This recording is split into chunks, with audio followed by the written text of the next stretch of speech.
Hello everyone, this is Wags from Eagle Dynamics, and welcome to this first live stream showing the DCS Normandy 1944 map, as well as the DCS World War II assets pack.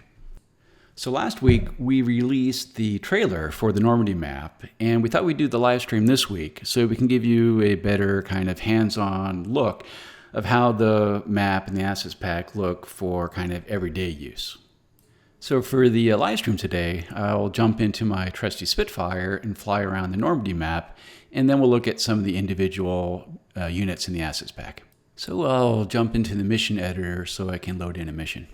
So also during the stream, I have about 30 or so questions that were posted on the forum that I'll try to answer. Okay, let's load in a demo mission I created. So now here's a look at the entire map, which measures probably around 93,000 square kilometers. And of course, it focuses on the Normandy area, and generally late summer 1944, where we have a lot of the newly established airfield by the Allies after the D-Day landings. And we can switch over to the map view.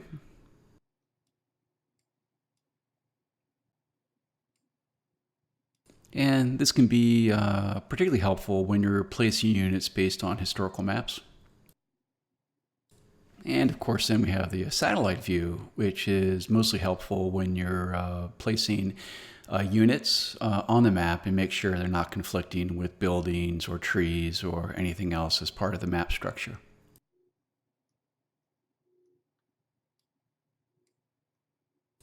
So for this mission, I'm going to start here off the coast. And then I'm going to go ahead and fly south to Caen, and then head off to the west, then back up north to the coast again, and then I'll follow the coastline out to the west up to Point du Hoc. And as you can see, we have 30 airfields, both in France and in England. All right then, so let's go ahead and fly this mission. Loading, loading, loading. Okay, here we are. So I'm going to go ahead and reset my view, and I'll hit fly, and I'm going to pause for a second and take a look around. And I'm going to go ahead and adjust my view back a little bit and then up a little bit. Cool. Okay, off we go. Now, one of the first things you may notice is that we've updated the water a bit and better reflections. We actually have white caps based on the wind speed, and the surface of the water now is much more dynamic based on the wind conditions. So the higher the wind speed, the more chop and waves and swells you're going to have. So the mission I'm flying is in the summer in June 1944. We'll also have the options for different seasons, particularly spring, summer, and autumn. We'll have definitely very different looks, but the winter not so much. It'll be more a adaptation of the autumn season. So for the next 10 or 15 minutes or so, I'll fly around the map, and I printed out many of the questions you guys posted to the forum, and I'll try to answer as many of these I can that I have good answers for.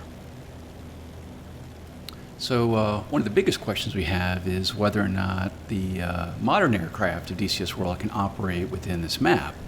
And for the most part, yes, unless it's a very large aircraft like a B-52 or a B-1, which will probably have a lot of difficulty taking off from the runways. Most everything else should work pretty fine.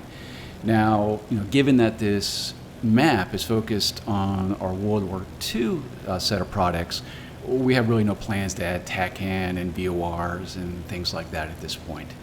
And at least when the map originally ships, we don't plan on having the radio navigations for World War II, but hopefully something that we can add on at a later time. Now, on a related matter, there's a lot of questions of whether or not the map could be adapted to modern day. And except for the trains, which will be set based on the time period, everything else is going to be strictly to 1944 period. And the trains themselves, just like the trains we have in the Caucasus map right now, it's an auto-generated vehicle unit, which it's really no function in the mission editor. It's automatically placed and runs by a schedule. Now, in regards to performance, probably the biggest thing the team is working on right now is actually optimization of the game.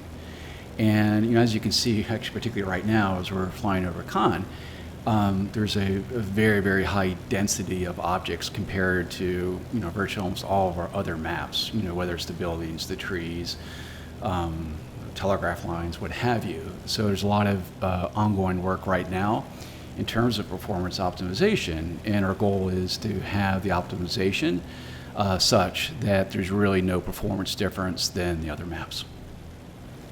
Now, in terms of English cities and ports and such, as some of you may be aware, when we originally advertised the Normandy map as part of the Kickstarter campaign, it was strictly just actually a much smaller area of northern France. And it wasn't until only later that we actually added a portion of southern England with several airfields to provide better gameplay.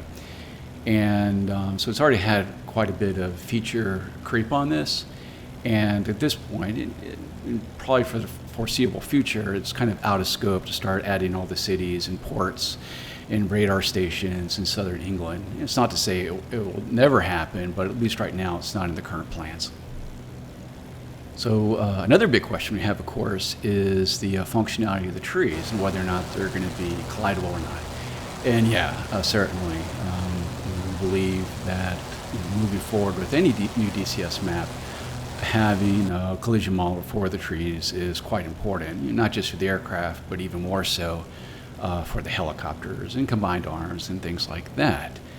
And just as I said earlier about modern day units operating Normandy, personally I find probably the most fun for the Normandy map right now is flying the helicopters in it.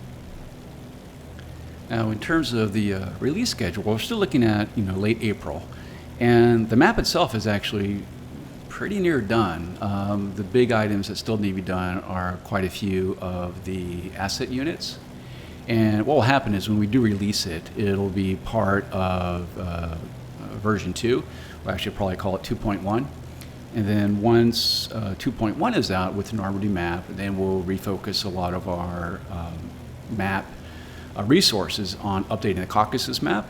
And once we have the Caucasus map updated, we improve the explosions.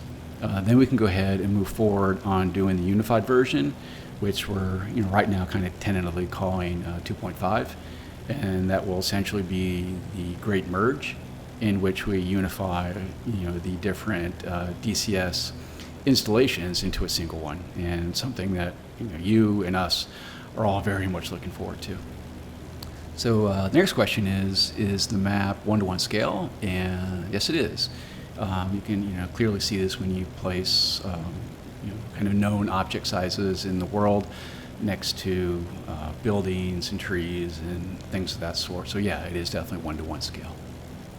Now, in terms of combined arms, we definitely see combined arms as having a really great place in a map like this, particularly with the World War II vehicles, which are much more simple means of control. It really suits well to this type of environment. But before we can really dive into the combined arms aspect of it, first we need to actually finish the entire assets pack. And once we get that done, then we can make a better determination of how combined arms will work in this type of a map. And once we know that, then we'll of course let you guys know. Next is about the bomber formations. And a lot of you guys noted the really great model of the B-17 that's going to be part of the assets pack, and a lot of questions about whether or not we'll be able to have realistic bomber formations, which of course is a very classic element of that. And yeah, we are actually working right now on a new bomber formation AI, which such bombers as the B-17s, the 24s, and the Ju-88s will be able to take advantage of. So in terms of expanding the Normandy map, probably not.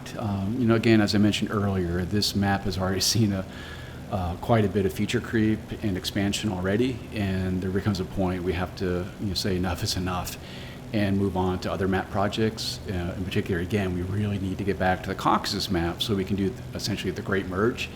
And there's other maps that are waiting in the wings, like the Strait of Hormuz map, and we have other maps and plans as well. And we need to get started on those at some point, so we can only expand this map so much. So the next question is regarding new clouds, and the clouds themselves are a very different element in the map itself. It goes into the effects side of our teams, which is a different team than the map team. And the current plan right now is our first priority for our effects is to vastly improve the explosions.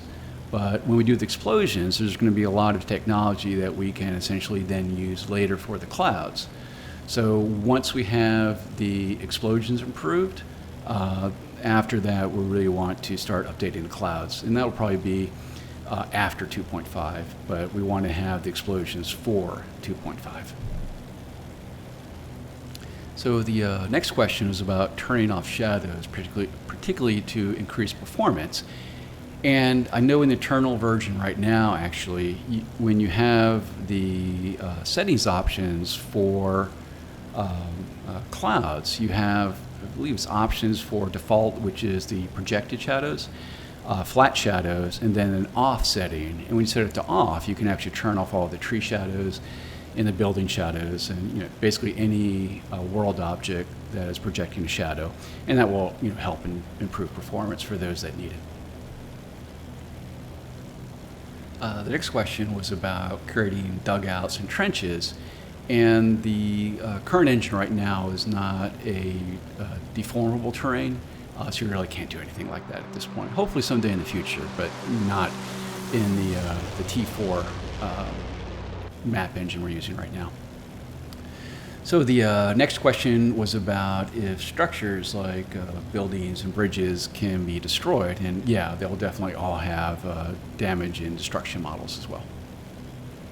So the next question was if you will need a map for running servers at release, and certainly anytime anyone is running the map, whether it's in single player, multiplayer, whoever is running the map has to have a key for that map. We simply can't provide free keys to everyone who wants to run a multiplayer server, and we also don't want to put ourselves in a situation where we're having to choose favorites of what servers we give keys to and which ones we don't. So if you want to run a Normandy server, then you're going to have to buy the key to do that. The next question was asking about paved surface runways, and kind of as I mentioned earlier, all the runways are based on 1944, and we really don't have any plans of doing a fully modern day version of the map, minus the trains based on the date. So, but again, as I mentioned, except for maybe some very large aircraft, virtually all of the DCS World aircraft are perfectly capable of operating from the runways in the essentially the 1944 version, which has the steel planking.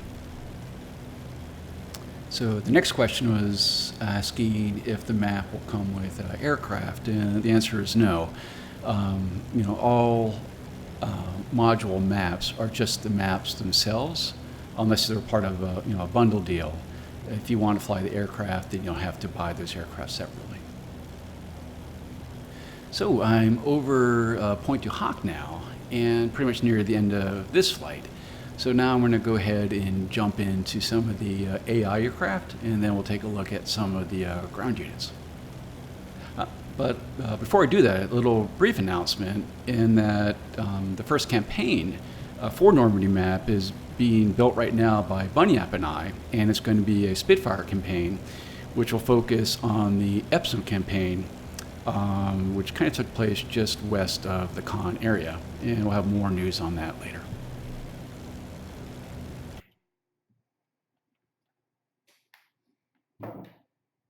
Okay, let's take a look at some of the AI aircraft.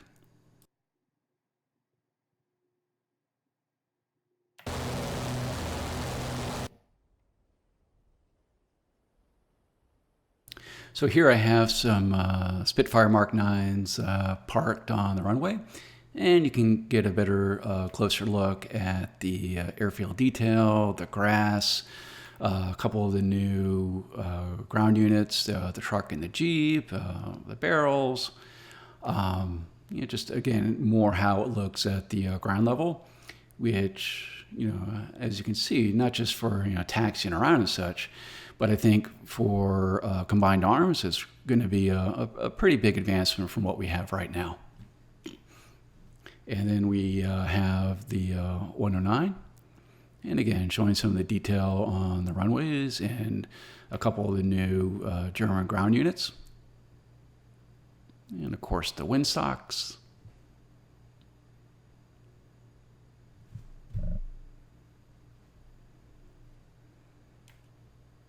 Another angle.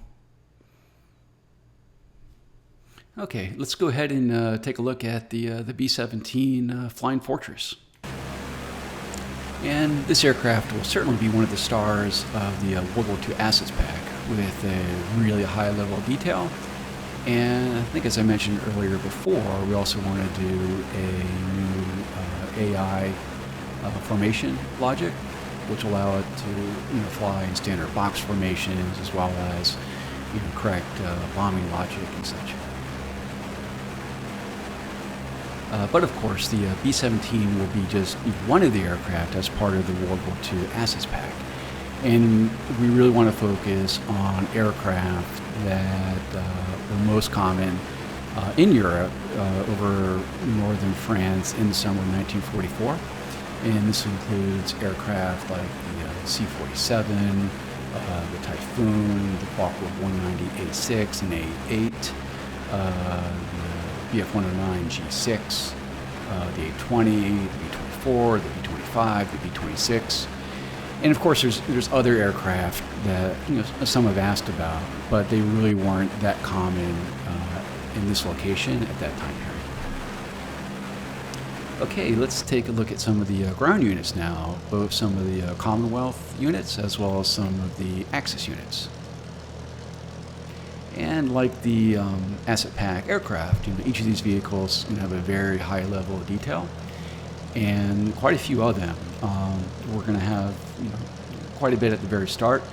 We have a whole lot more coming down the road, and not just tanks, but also some of the personnel carriers, different types of AAA, whether it's 88s or 20 millimeters on the Axis side, or the Beauforts on the Commonwealth side. And there's some ships we're going to be doing as well. So we really want to round out many different types of air, ground, and even a few of the naval assets that would be common at this location at this time period. Now, of course, the elephant in the room has been this controversy about the assets pack as a separate module. And this definitely will be sold as a module by itself, but also, again, will be offered as a bundle. In particular, you can buy the bundle as a pre-purchase for a cost actually less than even the Nevada map. And I think the key to remember here, too, is that DC World itself is free, and the only way that revenue is generated for DCS World is through the modules / DLC.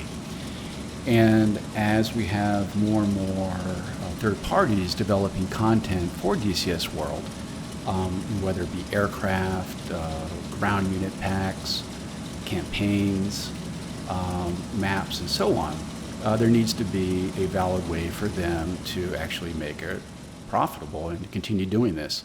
And not only for third parties, but also for Eagle Dynamics as well. There has to be a revenue chain to fund developing the product.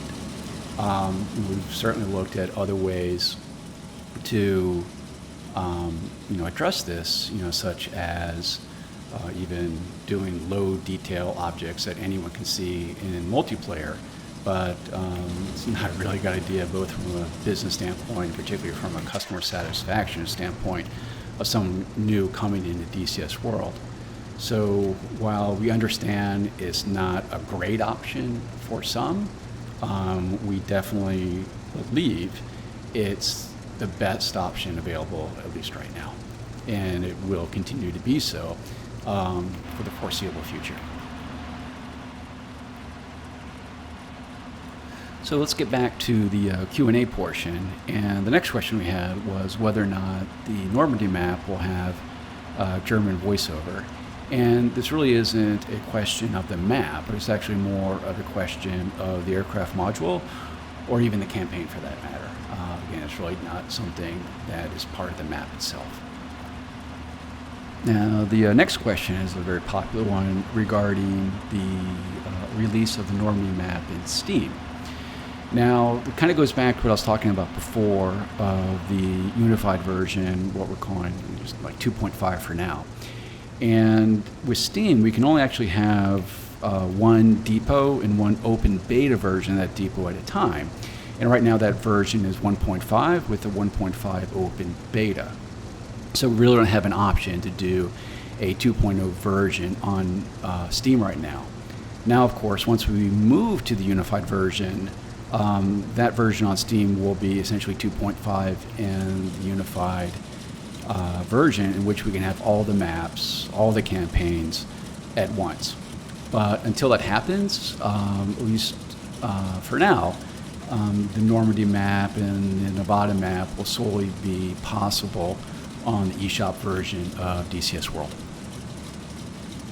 Now the next question touches on what I was referring to earlier regarding the assets pack, and the question was about having to continually purchase ground objects and AI units as they come out.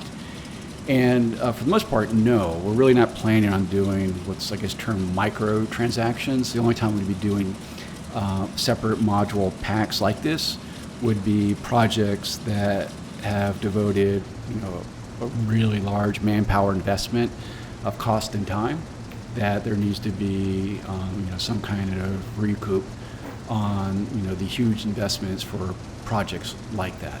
So again, I really don't foresee any situation where we're going to be charging per vehicle or per missile or, anything like that. And the last question on my list was regarding actually an effect of like black puffs for 88 flak and things of that sort. And it's certainly planned and will further be improved down the road as we improve the explosion effects. And with that, that wraps up the questions I had on my list for today. And I realize there's some questions I wasn't able to answer. Mainly because they're either very much subject to change, or I just simply don't know the answer at this point, and could probably be better answered by the development team, hopefully in a later live stream. So I hope you enjoyed this live stream, and I will see you next time. Thanks.